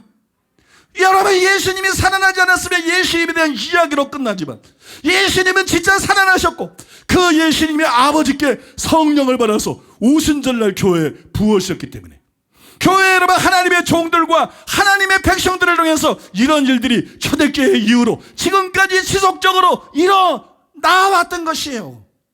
우리 교회 사사모에서 일어나는 것처럼, 아프리카 선교에서 일어나는 것처럼. 여러분 그렇지 않습니까? 하나님이 살아계신 하나님이요, 예수님이 유일한 참된 구원자요, 기독교만이 참 종교요. 나머지 종교는 좋은 종교도 있고 나쁜 종교도 있지만 참 종교는 아니다. 사람을 정말 구원할 수 있는 종교는 아니다. 하나님이 만든 종교가 아니다. 사람이 만들어낸 가짜 종교다. 믿습니까? 가짜 신이고 가짜 종교, 이거는 여러분 100% 확실한 것입니다. 이거는 100% 확실한 것이에요. 그러면 여러분 우상을 숭배했던 거 회개해야 되고, 다른 종교 믿었던 거 회개해야 되고, 믿습니까? 하나님을 믿지 않았는 것도 회개해야 되고, 예수님을 믿지 않았던 것도 회개하고, 지금이라도 돌이켜서 예수님 믿고 구원받아야 될 줄로 믿습니다. 그래야만 사후 준비가 되는 것이고, 그래야만 저 무서운 지역을 피할 수가 있는 것이고, 그래야만 여러분 저 영원 천국에 가서 부활하셔서 승천하셔서 우리를 기다리고 있는 예수님과 함께 다른 모든 성도들과 함께 영생 복락을 누리게 될 줄로 믿습니다. 아무쪼록 이 진리가 퍼져나가서 수많은 영혼들이 구원받고 하나님 앞에 돌아오게 하시고, 예수 믿기로 결단한 사람들이 흔들리지 않고 끝까지 믿음 생활을 잘하다가 반드시 천국 가는 분 되게 하시고, 그분들을 통해서 또 다른 사람이 구원받아서 천국 가는 역사가 일어나게 하시고, 이런 구원의 연쇄작용, 이런 구원의 행렬들이 주님 오시는 그날까지 끊임없이 이루어지게 하여 주시옵소서. 우리 그런 제목을 가지고 또 여러분들이 전도하기 위해서 여러분 기도하고 있는 그런 대상들을 기억하면서 이 시간에 하나님 앞에 기도하겠습니다. 하나님 감사합니다. 우리에게 이렇게 명확한 구원의 길을, 그 진리를 듣게 하시니 감사합니다. 하나님, 우리의 상태가 어떤 것인지 말씀을 통해서 명확히 가르쳐 주시니 감사드립니다. 하나님, 모든 사람이 언행심사를 보신 하나님 앞에서 모든 사람이 정말 죄인이고 내가 죄인이고 하나님 그의 죄의 싹이 사망이고, 그래서 우리는 다른 어떤 구원의 길이 없고 나에게는 구원자가 필요한데 하나님께서 나를 사랑해서 그 아들을 보내주셨고 예수님이 말씀하시고 예언했던 대속의 죽음 그 부활을 통해서 모든 사람에게 믿을 만한 증거를 주시니 감사드립니다. 이 말씀, 이 진리의 말씀을 들을 때 우리의 영이 깨어나게 하여 주시옵소서. 심령으로 깨닫게 하여 주시옵소서. 하나님의 이 놀라운 자비의 초대 구원의 은혜를 내가 받게 하여 주시옵소서. 하나님, 구원받는 것보다 더 중요한 게 어디 있습니까? 하나님, 우리가 강건해서 7, 80선 살고 100살을 살다 할지라도 하나님 이 문제가 해결되지 않으면 죽음 후에 심판 있고 영원한 멸망이 있는데, 하나님 우리를 구원해 주시는 예수 그리스도 이 생명의 부활 주심을 감사드립니다. 이 말씀을 듣는 자들마다 하나님 깨닫게 하여 주시옵소서. 내가 죄인이구나, 죄의 삭시 사망이구나, 나에게 구원자 예수 그리스도밖에 없구나. 하나님, 진짜 종교가 아니라 이것은 진리고 생명의 길구나. 하나님, 그것을 받고 구원받게 하여 주시옵소서. 우리의 눈이 열리게 하여 주소서. 우리의 귀가 열리게 하여 주소서. 인생이 무엇인지 보게 하여 주시옵소서. 모든 사람에게 믿을 만한 증거인 예수 그리스도의 이 구원의 부활의 이 확실한 증거를 붙들고 하나님을 아버지로 모시고 하나님 살아갈 수 있도록 우리를 깨워 주시옵소서.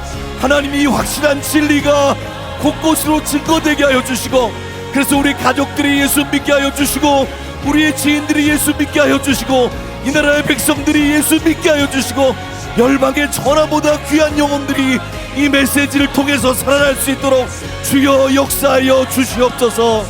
아버지, 믿을 수밖에 없는, 하나님 누구나 믿을 수밖에 없는 분명한 증거를 우리에게 주시고, 아버지, 그 구원자 예수 그리스도 한 분만을 믿을 수 있도록 하나님 이 시간도 역사하고 계신 아버지, 우리의 구원자 되신 예수님 감사드리며 찬양과 영광을 주님 앞에 올려드립니다.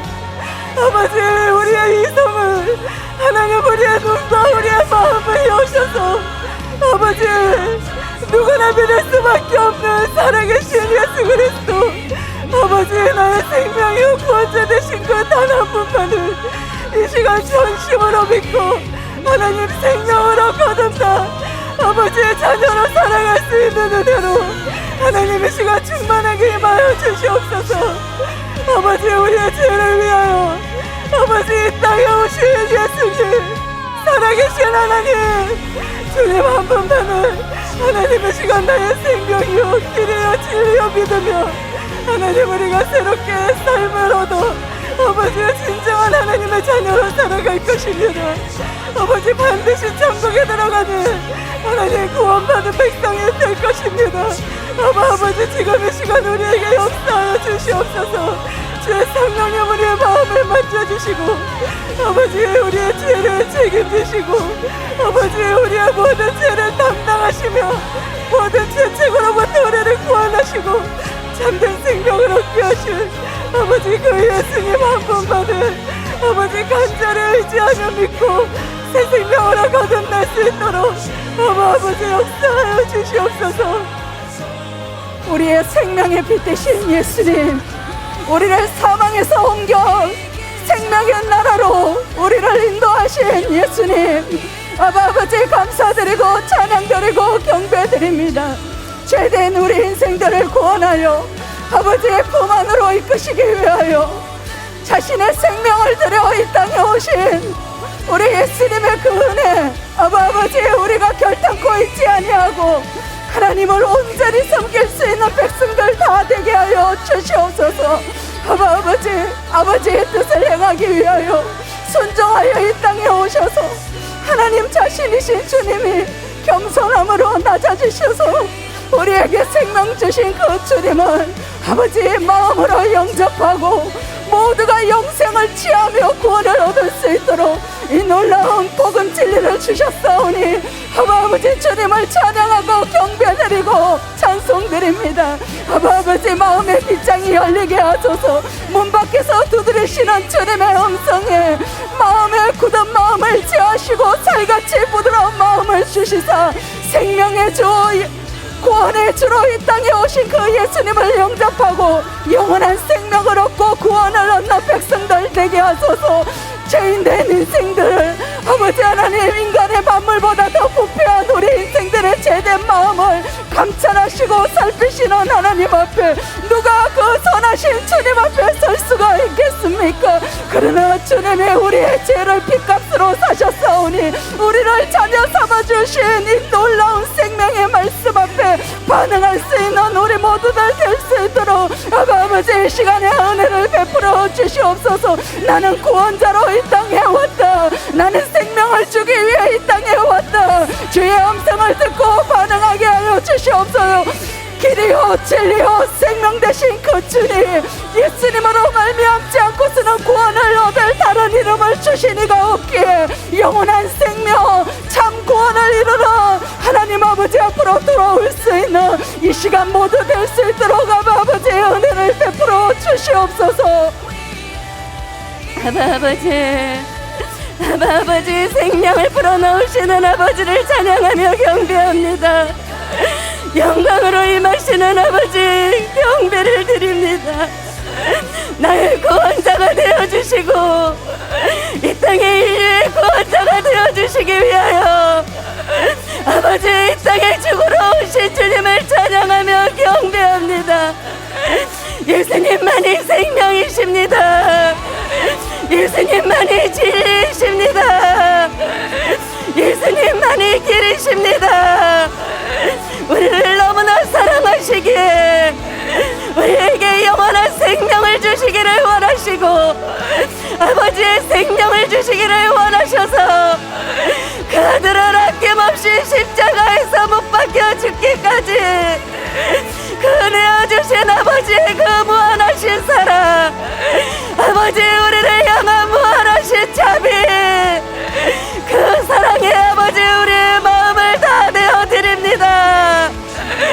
아버지 한 영혼이 전화보다 귀하게 그 영혼들을 구원하시기 위하셔 그 아버지의 그 사랑을 우리가 아버지 하나님 받아들일 수 있는 은혜로 아버지 역사하여 주시는 주님을 찬양하며 경배합니다. 아버지 같으신 분이 없습니다. 우리 아버지 같으신 분이 없습니다.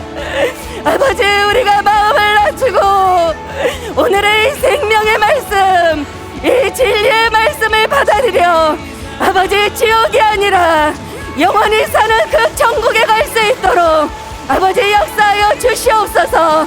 언젠가 우리는 죽습니다. 언젠가 우리는 죽습니다. 그것을 아버지 하나님이 보고 깨닫게 하시고 이 땅을 살아갈 때 수많은 영혼들이 예수님을 믿을 수 있도록 아버지 역사하여 주시옵소서. 아버지 모든 헛된 종교에서 다 돌이키게 하여 주시옵소서.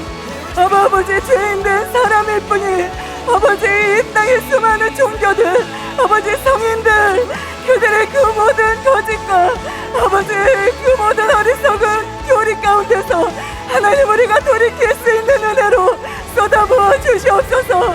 아버지 누구나 듣기만 한다면 마음을 열고 들으면 믿을 수밖에 없는 하나님 우리의 죄를 사하시고 우리로 생명을 얻게 하시며 하나님 다시 살게 하시는 이 생명의 말씀을 하나님 듣는 모든 자마다 아버지 돌이키고 주님 예수님 한 분 나를 진정으로 구원하시고 죄로부터 구원하실 수 있는 단 한 분 하나님 기적을 행하실 뿐 아니라 우리를 진정으로 사랑하시며 자신의 생명을 주어 나의 생명을 사실 참된 구원자이신 살아계신 하나님 그 예수 그리스도 단 한 분만을 아버지 나의 평생의 구원자요 나의 신이요 하나님으로 삼고 아버지의 진정한 삶을 살아갈 수 있도록 이 땅에 은혜를 쏟아 부으시는 아버지 듣는 우리의 귀가 복이 있으며 하나님의 주 예수 그리스도를 보는 우리 모든 한 사람마다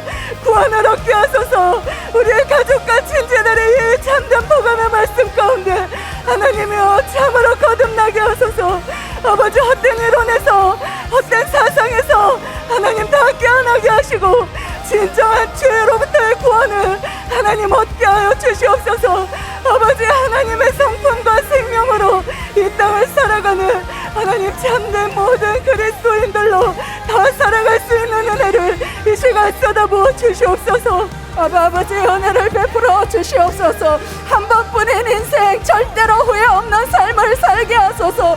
우리에게 보여주신 확실한 증거를 붙잡고 살아갈 수 있는 은혜를 아버지 우리 인생들에게 부어 주시옵소서. 자연 만물을 통하여서도 성경대로 다시 죽으시고 성경대로 다시 부활하시고 아버지 예수님이 참 구원자이신 그 확실한 증거를 우리에게 보여주셨는데 아버지 후회 없는 삶을 살 수 있도록 바른 선택하며 예수님을 영접하고 온전한 구원에 이를 수 있는 사람들 될 수 있도록 아버지의 은혜를 베풀어 주시옵소서. 끝까지 이 은혜를 붙잡고 아버지 나아가기를 원합니다. 하나님이 우리에게 보여주신 이 놀라운 진리를 마음에 품고 열매 맺으며 온전한 구원에 이르기까지 실패 없는 인생 살아갈 수 있도록 은혜를 베풀어 주시옵소서. 주님 없으면 헛된 인생입니다. 주님 없으면 우리는 멸망입니다. 예수님 아니면 사망의 길을 갈 수밖에 없는 인생들 가운데 생명을 주시고 놀라운 복음 진리를 주셨사오니 아버지 누구든지 이 진리를 알고 구원에 이르기를 원하시는 아버지의 그 마음을 아버지의 시간의 마음을 영접하고 받아들일 수 있도록 우리 안에 부드러운 마음을 주시옵소서. 말씀을 듣고 깨달을 수 있는 옥토밭이 되게 하여 주시옵소서. 우리 속에 굳은 마음을 제거하여 주시옵소서. 하나님 알기를 거부했던 모든 장애물들 내 심령 안에 걸림돌들 환경의 장애물들을 제거하시고 하나님의 백성으로 주님이 삼기를 원하시는 아버지의 그 거룩한 초청에 아버지 응답할 수 있는 우리 모두가 되게 하여 주시옵소서. 모든 사람이 진리를 알고 구원에 이르기를 원하시는 아버지 2022년 하나님께서 함께 하시고 우리의 사랑하는 가족들과 하나님 우리가 사랑하는 친척들과 지인들을 올려드립니다. 그들의 생명을 주관하시고 아버지 하나님을 믿을 수 있도록 예수님을 영접할 수 있도록 예수님이 나의 왕이 되실 수 있도록 하나님 역사하여 주시옵소서. 감사드립니다. 이 모든 말씀 우리 주 예수 그리스도의 이름으로 기도드립니다. 아멘. 이제 담임 목사님께서 나오셔서 드려진 예물 위에 축복해 주시고 축도로 주일 예배를 마치겠습니다.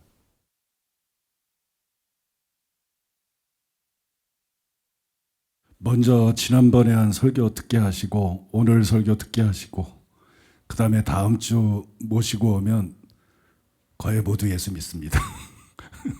정상적인 사람이라면 거의 예수 믿습니다. 다음 주에는 아주 강력한 증거들을 또 제시하기 때문에 오늘 이렇게 복음을 기본적으로 설명해 드린 거하고는 또 완전히 다르기 때문에 그래서 여러분 먼저 지난주 설교 듣게 하시고 그 다음에 이번 주 설교 또 듣게 하시고 그 다음에 가정에서 안 오는 분들은 가정에서 함께 보셔도 좋고 모실 수 있는 분들은 교회에 와서 함께 드리면 여러분 아마 대부분 예수 믿고 구원받는 역사가 일어나게 될 줄로 믿습니다. 그래서 여러분 영혼 구하는 일에 여러분들이 한번 다 대거 동참해 주시고 그렇게 협력해 주시기를 바랍니다. 기도하겠습니다. 고마우신 아버지 하나님의 사랑과 은혜를 생각할 때 감사드리고 찬송드리고 찬양드리며 주님께 영광을 돌립니다. 한 영혼이 천하보다도 귀합니다. 그런데 주님께서 복음을 싣고 그리고 사람들이 받아들일 수 있게끔 설교할 수 있도록 메시지를 주셔서 아버지 지난주에 이어 오늘도 나누었습니다. 주님 모든 것이 하나님의 은혜입니다. 감사드리고 찬송드리고 찬양드리며 주님께 영광을 돌립니다. 이 설교를 들은 사람뿐만 아니라 앞으로 영상을 통해서 이 설교를 듣게 될 수많은 영혼들이 하나님께 돌아오게 하여 주시옵소서. 수많은 영혼들이 구원받는 역사가 주님 오시는 그날까지 일어나게 하여 주시옵소서. 다음 주에는 더 많은 전도 대상자들이 와서 그 중에 많은 사람들이 아버지 하나님 앞에 돌아오고 예수님 믿고 구원받는 역사가 일어나게 해줄 줄로 믿습니다. 아버지 은혜 감사해서 하나님 앞에 예물을 드렸습니다. 주일원금 11조 감사헌금 각종 예물을 주 앞에 올려드렸습니다. 주님 바르시고 영광받아 주시옵소서. 이 예물 쓰이는 것을 통해서 역사하셔서 수많은 영혼들이 구원받게 하여 주시옵소서. 아버지 정성껏 예물 드린 성도들을 예수님의 이름으로 축복합니다. 재물 얻을 능력을 물부터 부어 주시옵소서. 심은 대로 풍성하게 거두게 하시고 아브라함에게 부어주셨던 큰 복을 부어주셔서 복에 근원 사명 감당하는 성도들 되게 하여 주시옵소서. 복에 근원 사명 감당하는 이 교회 되게 하여 주시옵소서. 아프리카 선교를 능히 감당할 수 있도록 주님께서 복 내려 주시옵소서. 우리 모두에게 성령을 물부터 부어주셔서 다 팔복의 사람 되게 하시고 다 서기관과 바리새인보다 나은 의를 가진 자가 되게 하시고 완전을 추구하는 성도들 되게 하여 주시옵소서. 병든 자들은 만져주시고 고쳐주시옵소서. 주의 권세와 능력으로 고쳐주시옵소서. 전능하신 주님, 머리끝보다 발끝까지 각색 질병을 고쳐주시옵소서. 예수님의 이름으로 지금 치유될지어다. 예수님의 이름으로 지금 치유될지어다. 예수님의 이름으로 지금 강건하게 될지어다. 모든 귀신의 속박이 깨어지게 하시고 영적인 눌림이 사라지게 하시고 자유케 되게 하여 주시옵소서. 주님이 주는 평화가 넘치게 하시고 기쁨이 넘치게 하시고 주의 임재로 충만하게 하여 주시옵소서. 예수님의 이름으로 축복하며 기도하옵나이다. 아멘. 지금은 우리 주 예수 그리스도의 은혜와 하나님 아버지의 사랑과 성령님의 교통하심이 거룩한 주를 말해서 주님을 예배하고 돌아가는 사랑하는 성도들의 심령 위에 가족과 자녀와 사업 위에 몸된 교회와 서울 시민과 북녘 땅에 굶주린 동포들이 이스라엘과 아프리카와 열방들 위에 이제로부터 영원토록 함께 있을지어다. 아멘.